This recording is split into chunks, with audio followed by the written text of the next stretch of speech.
देखिए हम लोग क्वेश्चन नंबर 154 देखते हैं।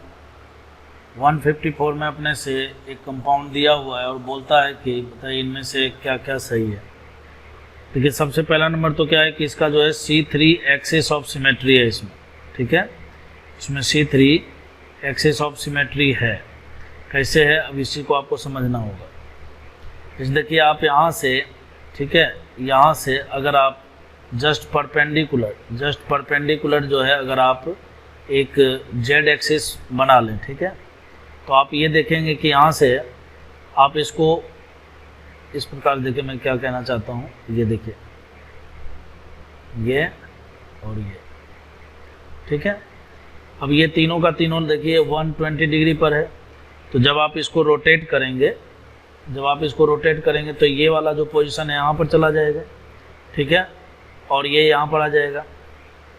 इसको मैं R1 बोल देता हूँ, इसको मैं R2 बोलता हूँ और इसको मैं R3 बोलता हूँ। तो जब मैं पहली बार रोटेट करूँगा इसको तो ये R1 यहाँ पर आ जाएगा, फिर दूसरी बार रोटेट करूँगा तो R1 यहाँ पर आ जाएगा, ठीक है। तो ऐसे ऐसे करके जब 3 बार रोटेशन इसके अंदर लगेगा, ठीक है, 120 डिग्री पर, तो ये कहने का मतलब जो सेम कंपाउंड है ये हमें दोबारा प्राप्त हो जाएगा। तो C3 3 fold axis of symmetry है इसके अंदर, ठीक है। तो ऑप्शन नंबर बी तो इसका करेक्ट आंसर है। अब उसके बाद जैसे मान लीजिए अब अगर फर्स्ट मान लीजिए कायरल हो जाए तो ऑप्टिकली एक्टिव तो हो ही जाएगा, तो अब हमें कायरल ही पहचानना है। तो कायरलिटी को पहचानने के लिए हमें क्या देखना होता है, ठीक है, कायरल सेंटर ये सब तो खैर बाद की बात है। सबसे इम्पोर्टेंट कॉन्सेप्ट होता है कायरल कंपाउंड को पहचानने का प्लेन ऑफ सिमेट्री और सेंटर ऑफ सिमेट्री।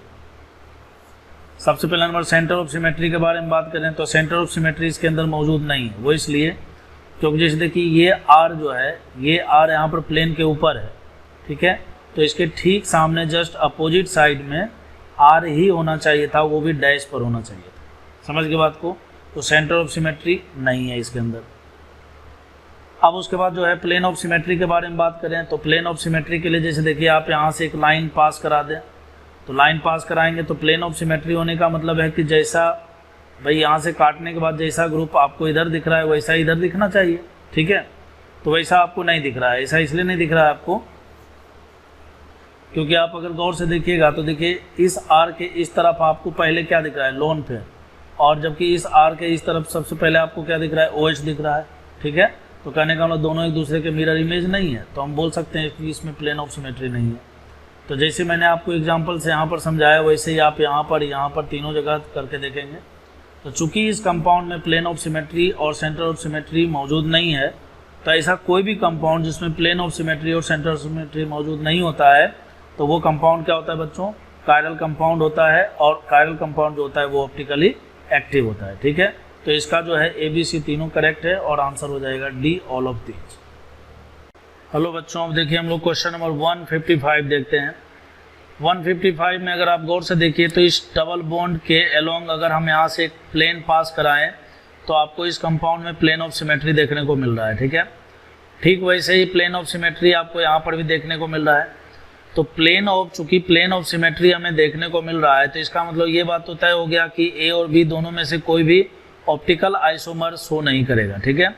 और चूंकि ये ऑप्टिकल आइसोमर शो नहीं करेगा, ऑप्टिकल एक्टिविटी को शो नहीं करेगा, तो ऐसी स्थिति में फिर इनांसियोमर्स और डाइस्टीरियोमर्स बोलना कहने का मतलब नहीं बोल सकते। समझ गए बात को। तो अब कहने का मतलब यह है कि अब क्या बोला जाए, ठीक है।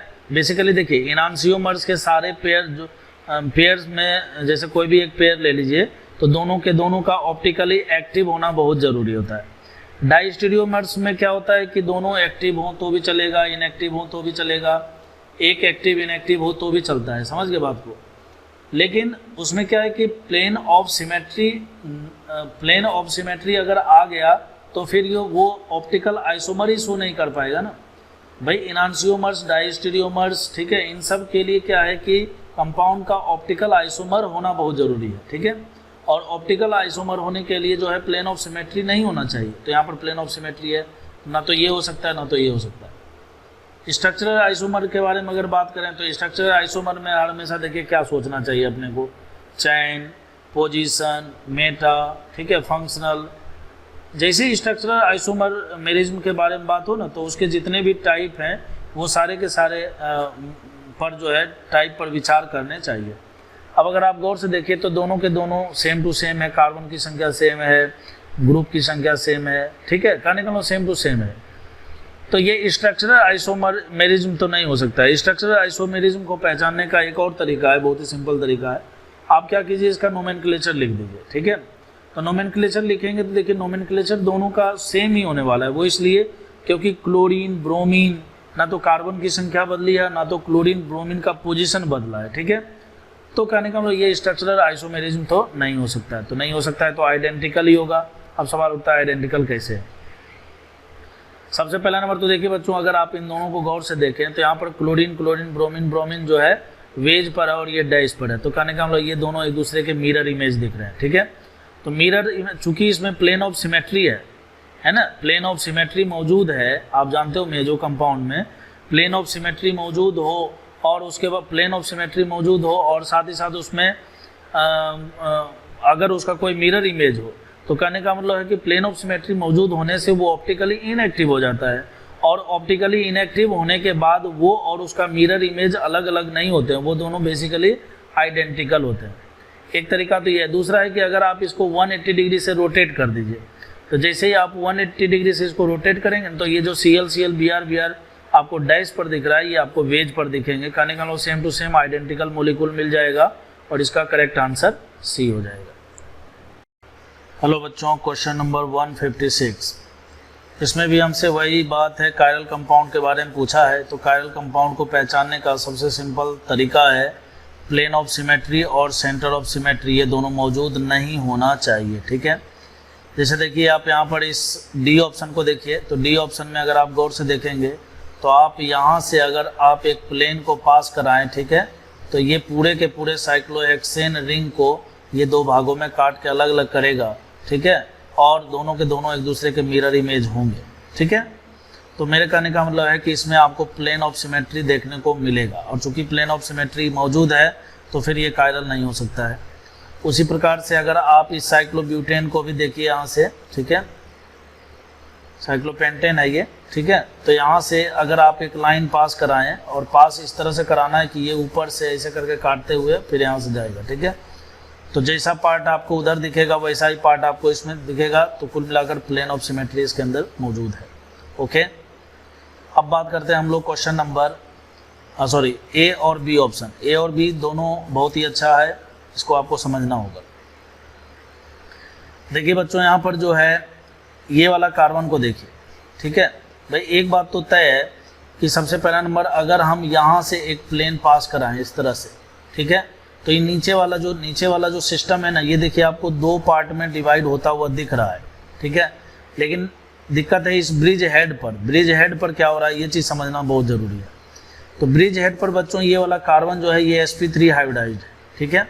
और चूंकि ये sp3 हाइब्रिडाइज्ड है तो देखिए ये कुछ इस तरह का स्ट्रक्चर आपको दिखाने का कोशिश कर रहा है, ठीक है। दो बॉन्ड तो कुछ इस तरह से है और बाकी जो हाइड्रोजन और मिथाइल है ना बच्चों, वो कुछ इस तरह से है कि जैसे मान लीजिए हाइड्रोजन को अगर आप वेज पर डाल देते हैं, ठीक है, और तो मिथाइल जो है आपको डैश पर आपको देखने का मतलब एक प्लेन के ऊपर है और प्लेन के नीचे है, ठीक है। कहने का मतलब है कि ये कुछ इसी तरह का, मैंने क्या किया यहाँ से इसको काट के इसको प्लेन के ऊपर ऐसे चिपका दिया, ठीक है। तो प्लेन के ऊपर जैसे चिपकाया तो यहाँ पर जो हाइड्रोजन और मिथाइल है, इस ट्रायंगल जो यहाँ पर ट्रायंगल टाइप से बन रहा है, तो इसी पर हाइड्रोजन ऊपर है और मिथाइल नीचे है। तो जब आप यहाँ से एक प्लेन को पास कराएंगे, ठीक है, कहने का मतलब जब यहाँ से प्लेन पास हो रहा होगा तो ये पूरा हाइड्रोजन मिथाइल कटते हुए जो है दो पार्ट में, हाइड्रोजन मिथाइल जो है पूरे तरीके से दो भागों में बट जाएगा, ठीक है।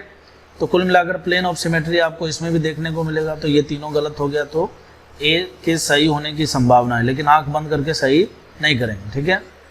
देखिए इसमें भी समझते हैं। इसमें जैसे सबसे पहला नंबर नीचे वाले रिंग को देख लीजिए अगर, तो नीचे वाले में देखिए यहाँ से जैसे ही आप काटोगे तो ये साइक्लोहेक्सेन आपको दो भागों में बढ़ता हुआ दिख रहा है, ठीक है, इसमें कोई शक की बात नहीं है। अब यहाँ पर जो सिस्टम है, इस सिस्टम को मैं नीचे लेकर आता हूँ। तो सबसे पहला नंबर तो देखिए इस तरह से आप ये बना लीजिए। अब गौर से देखिए बच्चों, यहाँ पर ये जो कार्बन है ये क्या है, sp2 हाइब्रिडाइज्ड है। ये कार्बन क्या है, sp2 हाइब्रिडाइज्ड है। तो इसका मतलब इसका जो एक और बॉन्ड होगा वो इसी प्लेन में होगा और 120 डिग्री पर होगा, मतलब ये तीनों के तीनों बॉन्ड 120 डिग्री पर होंगे, ठीक है। फिर उससे आगे जुड़ा हुआ यहाँ पर एक कार्बन है, ठीक है, उससे जुड़ा हुआ एक कार्बन फिर से यहाँ पर, ठीक है। अब ये जो कार्बन है बच्चों ये भी sp2 हाइब्रिडाइज्ड है। अब इस sp2 हाइब्रिडाइज्ड से जुड़ा हुआ जो फिर दो ग्रुप है वो भी क्या होगा, 120 डिग्री पर ही होगा, ठीक है। तो मेरे कहने का मतलब यह है कि यहाँ पर ये वाला जो ये दोनों बॉन्ड और ये दोनों बॉन्ड जो है, देखिए अगर आप गौर से इसको देखिए और इसको देखिए, ठीक है, तो ये एक प्रकार से सिमेट्रिकल टाइप का दिख रहा है। क्या दिख रहा है, सिमेट्रिकल टाइप का दिख रहा है। जैसे मान लीजिए कि यहाँ पर ये दोनों तो ये रिंग से जुड़े हुए हैं और इसमें से आपको एक तरफ CH3 जुड़े दिख रहा है और एक तरफ हाइड्रोजन दिख रहा है, ठीक है। और जब आप प्लेन ऑफ सिमेट्री यहाँ से पास कराएंगे ना, इस तरह से जब पास कराएंगे, ठीक है, एक प्लेन, तो ये दो भागों में कटकर अलग तो दिखेगा, ठीक है, लेकिन एक तरफ आपको CH3 दिखेगा और दूसरी तरफ हाइड्रोजन दिखेगा। और चूंकि एक तरफ CH3 और एक तरफ हाइड्रोजन है तो ये सब कुछ कट कर दो भागों में बटेगा, लेकिन ये जो ऊपर वाला पार्ट है ना बच्चों, ये ऊपर वाला पार्ट है, ये बेसिकली दो पार्ट में डिवाइड नहीं हो पाएगा, जो कि एक दूसरे के मिरर इमेज होगा, ठीक है। तो कुल मिलाकर हम बोलेंगे कि इसमें प्लेन ऑफ सिमेट्री मौजूद नहीं है, और चूंकि इसमें प्लेन ऑफ सिमेट्री मौजूद नहीं है तो ये कंपाउंड क्या है, कायरल है, ठीक है। तो इसका आंसर जो है ए हो जाएगा।